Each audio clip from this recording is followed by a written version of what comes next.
I know that like not only the friendships that I've made, but also just like the network that exists now and just people that I'm connected with and like so inspired by. I definitely am like so excited to take that into the future.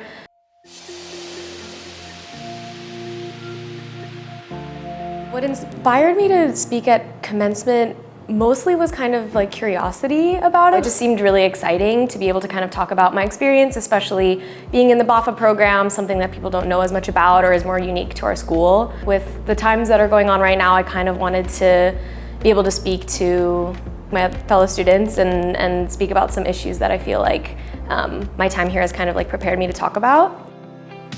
I was actually motivated by just not having my family here. So then I decided, why not put me on the big screen?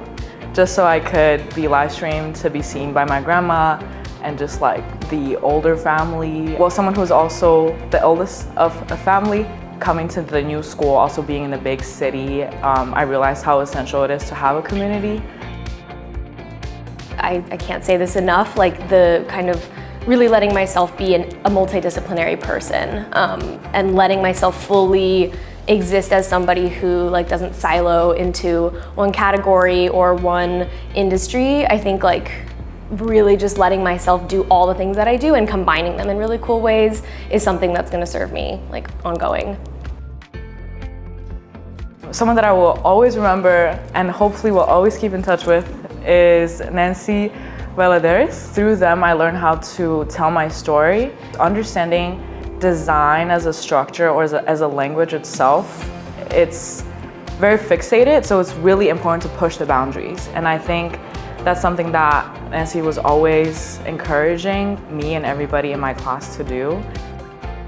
Immediately what comes to mind is a class that I took called Is Democracy in Crisis with Forrest Deacon. It felt like a very like comforting, warm environment, but you're still pushing yourself the whole time. I know I'm always gonna think about Jeong Cho, who actually not only taught a food politics class, but she also like of her own volition put me up for a fellowship that I'm now still benefiting from.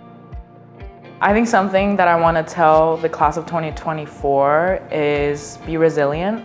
Always understand no matter what position you're in, you have the strength in you to question and also challenge whoever the outside environment is. When in doubt, rely on your community, but believe that you have the capacity to do what you want.